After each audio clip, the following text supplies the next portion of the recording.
Rich Stars. ಓಂ ಶ್ರೀ ಗುರುಭ್ಯೋ ನಮಃ. ಹರಿ ಓಂ. ನಮಸ್ಕಾರ ವೀಕ್ಷಕರೇ, welcome to rich stars YouTube channel. ನಾನು ನಿಮ್ಮ ನ್ಯೂಮರಾಲಜಿಸ್ಟ್ ರಾಧಶ್ರೀ.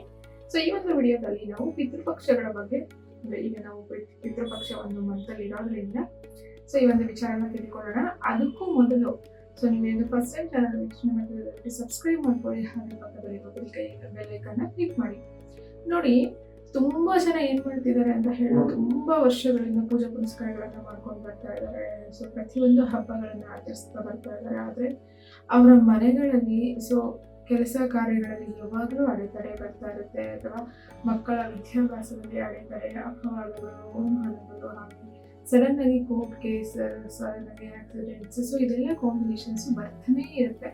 ಅವ್ರಿಗೆ ರೀಸನ್ನೇ ಗೊತ್ತಿರೋದಿಲ್ಲ. ಸೊ ಹಾಗಾಗಿ ಸೊ ಈ ಒಂದು ಪಿತೃಪಕ್ಷದಲ್ಲಿ ಅಥವಾ ನಮ್ಮ ಜಾತಕದಲ್ಲಿ ನಮ್ಮ ಪಿತೃಗಳಿಂದ ನಮಗೆ ಹೇಗೆ ನೆಗೆಟಿವ್ಸ್ ಇದೆ ಅಥವಾ ಏನಾದರೂ ಇಂಪ್ಯಾಕ್ಟ್ ಇದೆಯಾ ಅಂತ ಹೇಳಿ ನೋಡೋಣ. ನೋಡಿ, ತುಂಬಾ ಇಂಪ್ಯಾಕ್ಟ್ ಬೀಳುವುದು ಕೇವಲ 3 ತಲೆಮಾರು. ಒಟ್ಟು ನಮಗೆ 7 ತಲೆಮಾರಿಂದ ಸೊ ಕ್ಯಾಲ್ಕುಲೇಷನ್ಸ್ಗೆ ಬರುತ್ತೆ. ಅದರಲ್ಲಿ 5ನೇ ತಲೆಮಾರಿಂದ ನಮಗೆ ಪರ್ಸೆಂಟೇಜ್ ಕಡಿಮೆ ಆಗ್ತಾ ಬರುತ್ತೆ. ತುಂಬಾ ಇನ್ಸ್ಟೆಂಟ್ ಆಗಿ ಈ ಒಂದು ಜನರೇಷನ್ಗೆ ಹೆಚ್ಚು ಪ್ರಭಾವ ಕೊಡೋದು ನಿಮ್ಮ ತಂದೆ, ಅವರ ತಂದೆ, ಅಂದ್ರೆ ಸೊ ಪೂರ್ವಿಕರಿಂದ ಬರುವಂತಹ ಕರ್ಮಗಳನ್ನು ನಾವು ಪಿತೃದೋಷಗಳು ಅಂತ ಹೇಳ್ತೀವಿ. ನೋಡಿ, ಯಾರ ಜಾತಕದಲ್ಲಿ, ಈಗ ನಾನು ಕೆಲವೊಂದು ಮನೆಗಳನ್ನು ಹೇಳ್ತೀನಿ, ನಿಮ್ಗೆ ಏನಾದರೂ ಜ್ಯೋತಿಷ್ಯ ಗೊತ್ತಿದ್ರೆ ನೀವು ನೋಡ್ಕೊಳ್ಳಿ, ಅಥವಾ ನಿಮ್ಗೆ ಜ್ಯೋತಿಷ್ಯ ಗೊತ್ತಿಲ್ಲ, ಅಷ್ಟೊಂದು ನಾಲೆಡ್ಜ್ ಇಲ್ಲ, ಸೊ ವೈಯಕ್ತಿಕವಾಗಿ ಜಾತಕದಲ್ಲಿ ಪಿತೃದೋಷ ಇದೆಯಾ ಇಲ್ವಾ, ಇದಕ್ಕೆ ಯಾವ ತರ ರೆಮಿಡಿ ಮಾಡ್ಕೋಬೇಕು ಅಂತ ನಾವು ನೋಡೋಣ. ಹಾಗೆ ಇನ್ನು ಕೆಲವರು ಏನ್ ಮಾಡ್ತಾರೆ ಅಂತ ಹೇಳಿದ್ರೆ, ಮೇಡಮ್ ನಾವು ವರ್ಷ ಪಿತೃಪಕ್ಷ ಮಾಡ್ತೀವಿ, ಗ್ರ್ಯಾಂಡ್ ಆಗಿ ಮಾಡ್ತೀವಿ, 1 lakh 2 lakh ಖರ್ಚು ಮಾಡ್ತೀವಿ ಅಂತ ಹೇಳ್ತಾರೆ. ಇಲ್ಲಿ 1 ಲಕ್ಷ 2 ಲಕ್ಷ ಅನ್ನೋದು ಇಂಪಾರ್ಟೆಂಟ್ ಅಲ್ಲ, ನೀವು ವರ್ಷ ಮಾಡೋದು ಇಂಪಾರ್ಟೆಂಟ್ ಅಲ್ಲ.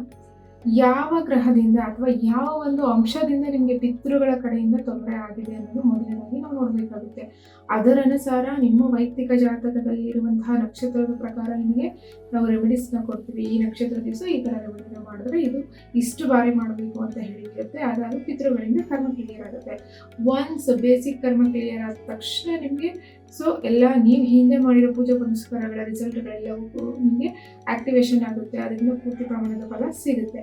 ಸೊ ನೆಕ್ಸ್ಟ್, ಈಗ ನಿಮಗೆ ಕುಂಡಲಿ ಏನಾದರೂ ಗೊತ್ತಿದ್ರೆ ನೀವು ನೋಡ್ಕೊಳ್ಳಿ. ನೋಡಿ, ತುಂಬ ಜನ ಈಗ ಯೂಶಲಿ ಕಮೆಂಟ್ಸಲ್ಲಿ ಕೇಳ್ತಾ ಇರ್ತಾರೆ, ಮನೆ ಅರ್ಧಕ್ಕೆ ನಿಂತೋಗಿದೆ, ಅಥವಾ ಮದುವೆ ಆಗ್ತಾ ಇಲ್ಲ, ಅಥವಾ ಜಾಬ್ ಪ್ರಾಬ್ಲಮ್ ಆಗ್ತಾ ಇದೆ, ಪರ್ಸನಲ್ ಲೈಫ್ ಚೆನ್ನಾಗಿಲ್ಲ, ಮಕ್ಕಳು ಹೇಳಿ ಮಾತು ಕೇಳ್ತಾ ಇಲ್ಲ.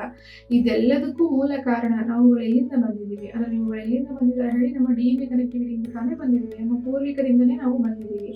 ಸೊ ಈಗ ನಾನು ಹೇಳ್ತಾ ಹೋಗ್ತೀನಿ, ನೋಡ್ಕೊಳ್ಳಿ ಆ ಥರ ಗ್ರಹಗಳೇನಿದೆ ಇದ್ರೆ ಈ ಬಾರಿ ಈ ಪಿತೃಪಕ್ಷದಲ್ಲಿ ಈ ರೆಮಿಡಿನ ಮಾಡ್ಕೊಳ್ಳಿ. ನಿಮ್ಮ ವೈಯಕ್ತಿಕವಾಗಿ ನಿಮಗೆ ಏನು ರೆಮಿಡೀಸ್ ಸಿಗುತ್ತೋ ಅದನ್ನು ನೀವು ಮಾಡ್ಕೊಳ್ಳಿ. ಈಗ ನಿಮ್ಮ ಜಾತಕದಿಂದ ಲಗ್ನದಿಂದ ತಗೊಳ್ಳಿ. ಲಗ್ನದಿಂದ 2ನೇ ಮನೆ, 5ನೇ ಮನೆ, 9ನೇ ಮನೆ, 12ನೇ ಮನೆ, ಹಾಗೆ 8ನೇ ಮನೆ.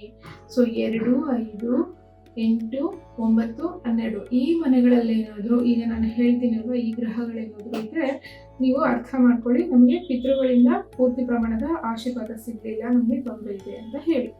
ಸೊ ಮೊದಲನಾಗಿ ನಂಬರ್ 1 ರಾಹು. ಈಗ ನಾನು ಹೇಳಿದಂತಹ ಈ ಮನೆಗಳಲ್ಲಿ ರಾಹು, ಕೇತು, ಶನಿ ಈ 3 ಗ್ರಹಗಳು ತುಂಬಾ ಪ್ರಮುಖವಾದ ಪಾತ್ರನ ವಹಿಸುತ್ತವೆ. ಸೊ ಹೆಚ್ಚು ಪ್ರಮಾಣದ ಪ್ರಭಾವಗಳನ್ನು ಇಲ್ಲಿಂದಲೇ ನಾವು ನೋಡಬೇಕಾಗುತ್ತೆ. ಸೆಕೆಂಡ್ರಿ, ಸೊ ಸೆಕೆಂಡ್ ಸ್ಟೆಪ್ ಅಲ್ಲಿ ತಗೊಳ್ಳೋದಾದ್ರೆ ಕುಜ, ಶುಕ್ರ, ಚಂದ್ರ. ಹೌದು, ಬೆನಿಫಿಕ್ ಪ್ಲಾನೆಟ್ಸ್ ಆದ್ರೂ ಕೂಡ ನಮಗೆ ಮೆಲಿಫಿಕ್ ಪ್ಲಾನೆಟ್ಸ್ ಅಷ್ಟೇ ನಮಗೆ ಇಂಪ್ಯಾಕ್ಟ್ ಅನ್ನ ಮಾಡುತ್ತೆ. ಈ ಗ್ರಹಗಳಿದ್ರೆ ಇದು ಹೆಚ್ಚು ಪ್ರಭಾವ ಇರುತ್ತೆ. ಈಗ ಹೇಳಿದಿನಲ್ವಾ, 2ನೇ ಮನೆ, 5ನೇ ಮನೆ, 9ನೇ ಮನೆ, 8ನೇ ಮನೆ, 12ನೇ ಮನೆ. ಸೊ ಈ ಮನೆಗಳಲ್ಲಿ ರಾಹು, ಕೇತು, ಶನಿ, ಕುಜ, ಶುಕ್ರ, ಚಂದ್ರ ಇಷ್ಟು ಗ್ರಹಗಳೇನಾದ್ರು ಇದ್ರೆ ನಿಮಗೆ ನೀವು ಅರ್ಥ ಮಾಡ್ಕೊಳ್ಳಿ. ಸೊ ಇಲ್ಲಿ ನಮಗೆ ಶುರುವಾಗಿದೆ ಅಂತ ಹೇಳಿ, ಅಥವಾ ಪ್ರಾಬ್ಲಮ್ ಇದೆ ಅಂತ ಹೇಳಿ. ಈಗ ನಿಮ್ದು ಡೇಟ್ ಆಫ್ ಬರ್ತ್ ಇರಲ್ಲ, ನಿಮ್ಗೊಂದು 40 ಏಜ್ ಆಗಿರುತ್ತೆ ಅಂತ ಅನ್ಕೊಳ್ಳಿ. ನಿಮ್ಮ ಮಕ್ಕಳ ಜಾತಕದಲ್ಲಿ ಇದು ಗೊತ್ತಾಗುತ್ತೆ. ಸೊ ನಿಮ್ಮ ಮೊದಲನೇ ಮಗು ಏನಾದರೂ ಇದ್ರೆ ಅದರಲ್ಲಿ ಕೆಲವೊಂದು ಗ್ರಹಗಳ ಅನುಸಾರ ಗೊತ್ತಾಗುತ್ತೆ. ನಿಮ್ಗೆ 2ನೇ ಮಗು ಇದ್ರೆ ಅದರಲ್ಲಿ ಕೆಲವೊಂದು ಅಂಶಗಳು ಬೇರೆ ವಿಚಾರವಾಗಿ ಗೊತ್ತಾಗುತ್ತೆ. ಸೊ ಇದಿಷ್ಟು ವಿಚಾರಗಳು ಪಿತೃಗಳಿಂದ ನಮಗಿರುವಂತಹ ಒಂದು ತೊಂದರೆ ಇದೆಯಾ ಇಲ್ವಾ ಅಂತ ನೀವೇ ನಿಮ್ಮ ಜಾತಕನ ಚೆಕ್ ಮಾಡ್ಕೊಳ್ಳಿ. ಸೊ ಈಗ ಇದೆ ಏನು ಮಾಡಬೇಕು ಅಂತ ಹೇಳಿದ್ರೆ, ವೈಯಕ್ತಿಕವಾಗಿ ನಾವು ಬೇರೆ ಒಂದು ರಿಸಲ್ಟ್ನ ರೆಮಿಡೀಸ್ನ ಕೊಡ್ತೀವಿ, ಅದರಿಂದ ನಿಮಗೆ ರಿಸಲ್ಟ್ಸ್ ಇರುತ್ತೆ. ಈಗ ಈ ಪಿತೃಪಕ್ಷಗಳಲ್ಲಿ ಭಾದ್ರಪದ ಮುಗಿದ ತಕ್ಷಣ ನಮಗೆ ಸೊ ಮಹಾಲಯ ಅಮಾವಾಸ್ಯೆಗೆ ನಾವು ಎಂಟ್ರಿ ಕೊಡೋದ್ರಿಂದ 15 ದಿವಸಗಳ ಕಾಲ ನಮ್ಮ ಹತ್ರ ಟೈಮ್ ಇರೋದ್ರಿಂದ ನೀವೇನು ಮಾಡಬೇಕು ಅಂತ ಹೇಳಿದ್ರೆ, 15 ದಿವಸನೂ ವೆಜ್, ಸೊ ಸಸ್ಯಾಹಾರಿ ಅಥವಾ ಸಾತ್ವಿಕ ಫುಡ್ಡನ್ನು 15 ದಿವಸನೂ ನೀವು ಅಮಾವಾಸ್ಯೆ ಬರುವ ತನಕ, ಅಮಾವಾಸ್ಯೆ ಮಹಾಲಯ ಅಮಾವಾಸ್ಯೆ ಕೊನೆಯ ದಿನದ ತನಕ 15 ದಿವಸನೂ ಅನ್ನದಾನ ಮಾಡಿ. ಅನ್ನದಾನ ಹೇಗೆ ಮಾಡಬೇಕು, ಎಷ್ಟು ಜನಕ್ಕೆ ಮಾಡಬೇಕು, ನಿಮ್ಮ ಶಕ್ತಿ ಅನುಸಾರ. ನೀವು ಒಬ್ರಿಗೆ ಮಾಡಿದ್ರು ಸರಿ, ಇಬ್ಬರು ಮಾಡಿದ್ರು ಸರಿ. ಅನ್ನದಾನ ಅಂದರೆ ಊಟ. ಸೊ ಅನ್ನವನ್ನು ವಿತರಣೆಯನ್ನು ಮಾಡಿ. ಸೊ ಇದಾದ ನಂತರ ಮಹಾಲಯ ಅಮಾವಾಸ್ಯೆ ದಿವಸ ನೀವೇನು ಮಾಡಬೇಕು ಅಂತ ಹೇಳಿದ್ರೆ, ಕೆಲವೊಂದು ಕಡೆ ಈ ಪದ್ಧತಿನ ಮಾಡ್ತಾ ಇದ್ದಾರೆ. 80% ಆಫ್ ದ ಕರ್ನಾಟಕ ಇದನ್ನು ಮಾಡ್ತಾರೆ, ಬಟ್ 20% ಪ್ಲೇಸ್ಗಳಲ್ಲಿ ಇದನ್ನು ಯುಗಾದಿ ಹಬ್ಬಕ್ಕೆ ಮಾಡ್ತಾರೆ ಕೆಲವೊಂದು ಕಡೆ. ಸೊ ಹಾಗಾಗಿ ಈ ಬಾರಿ ನೀವೇನು ಮಾಡಬೇಕು ಅಂತ ಹೇಳಿದ್ರೆ, ಮಹಾಲಯ ಅಮಾವಾಸ್ಯೆಯ ದಿವಸ, ಸೊ ಅಮಾವಾಸ್ಯೆ ಎಕ್ಸಾಕ್ಟಾಗಿ ಎಷ್ಟು ಗಂಟೆಗೆ ಶುರುವಾಗುತ್ತೆ ನೋಡ್ಕೊಳ್ಳಿ. ಒಂದು ಮಣ್ಣಿನ ಅಳತೆ, ಅದರಲ್ಲಿ ಎಳ್ಳೆಣ್ಣೆ, ಅದರಲ್ಲಿ 2 ಬತ್ತಿ ದೊಡ್ಡದಾಗಿರುವಂತಹದ್ದು. ಸೊ ಸೈಜ್ ನೋಡ್ಕೊಳ್ಳಿ, ಒಂದು 1 ಲೀಟರ್ ಅಥವಾ ಅರ್ಧ ಲೀಟರ್ ಇರಿಸುವಂಥದ್ದು. ನಿಮ್ಮ ಮನೆಯ ದಕ್ಷಿಣ ದಿಕ್ಕನ್ನು ಒಂದು ಮಾರ್ಕ್ ಮಾಡ್ಕೊಳ್ಳಿ, ಎಲ್ಲಿ ಎಕ್ಸಾಕ್ಟಾಗಿ ಬರುತ್ತೆ ಅಂತ ಹೇಳಿ.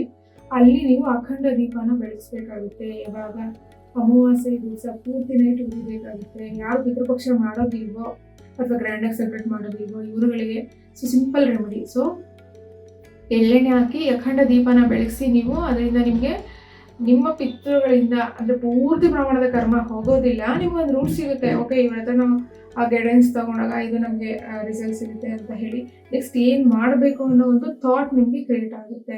ಸೊ ಈ ಒಂದು ರೆಮಿಡಿನ ಮಾಡಿ ಅಖಂಡ ದೀಪನ ಬೆಳೆಸಿ. ಸೊ ಇದರಿಂದ ತುಂಬಾ ಉಪಯೋಗ ಆಗುತ್ತೆ.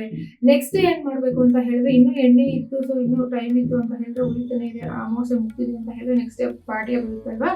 ಇದನ್ನ ತಗೊಂಡೋಗಿ ಅರಳಿ ಮರದ ಬುಡದಲ್ಲಿ ಇಟ್ಟು ಎಣ್ಣೆ ಇದ್ರೆ ಹಚ್ಬಿಟ್ಟು ಬನ್ನಿ, ಇಲ್ಲಾಂದ್ರೆ ಹಾಗೆ ಇಟ್ಬಿಟ್ಟು ಹಿಂದೆ ತಿರುಗಿ ನೋಡಿದ್ರೆ ಮನೆಗೆ ಬನ್ನಿ, ಬಂದು ಕೈಕಾಲು ತೊಳ್ಕೊಳ್ಳಿ. ಸೊ ಈ ರೆಮಿಡಿನ ಮಾಡಿ ಮಹಾಲಯ ಒಂದು ಈ ಒಂದು ಟೈಮಲ್ಲಿ. ಸೊ ನಾವು ಸ್ಪೆಷಲಿ ಪಕ್ಷಕ್ಕೆ ಈ ಒಂದು ಟೈಮ್ನ ತಗೊಂಡಿರೋದ್ರಿಂದ ಇಲ್ಲಿ ನಮಗೆ ಪಿತೃಗಳಿಂದ ಸ್ವಲ್ಪ ಪ್ರಮಾಣದ ಪ್ರಭಾವ ಕಮ್ಮಿ ಆಗುತ್ತೆ, ಪೂರ್ತಿ ಹೋಗೋದಿಲ್ಲ. ಪೂರ್ತಿ ಹೋಗ್ಬೇಕು ಅಂದರೆ ವೈಯಕ್ತಿಕ ಜಾತಕದಲ್ಲೇ ನೋಡಿ ರೆಮಿಡೀಸ್ನ ಕೊಡಬೇಕು. ಸೊ ಇದಿಷ್ಟು ವಿಚಾರಗಳು. ಹಾಗೆ ಸೊ ನೀವು ನ್ಯೂಮರಾಲಜಿ ಕಲಿಯಕ್ಕೆ ಇಂಟ್ರೆಸ್ಟ್ ಇದೆ, ಅಥವಾ ನಿಮ್ಮ ಜನ್ಮ ಜಾತಕ ನವಾಂಶ ಅಥವಾ ದಶಾಂಶ ಜಾಬ್ ಏನಂತ ತುಂಬ ಸಮಸ್ಯೆ ಆಗಿದೆ ಅಂದರೆ, ನೀವು ಒಂದೊಂದು ಅಂಶಕ್ಕೂ ನೀವು ಕನ್ಸಲ್ಟೆನ್ಸಿ ತಗೋಬೇಕು ಅಂತ ಹೇಳಿದ್ರೆ ಸ್ಕ್ರೀನ್ ಮೇಲೆ ಕಾಣಿಸೋ ನಂಬರ್ಗೆ ಕಾಲ್ ಮಾಡಿ. ಸೊ ಹೆಚ್ಚಿನ ಮಾಹಿತಿನ ಪಡ್ಕೊಳ್ಳಿ. So thank you so much. ಇಲ್ಲಿ ತನಕ ಇಲ್ಲಿ ನೋಡೋದಕ್ಕೆ ನಮಸ್ಕಾರಗಳು, ಧನ್ಯವಾದಗಳು.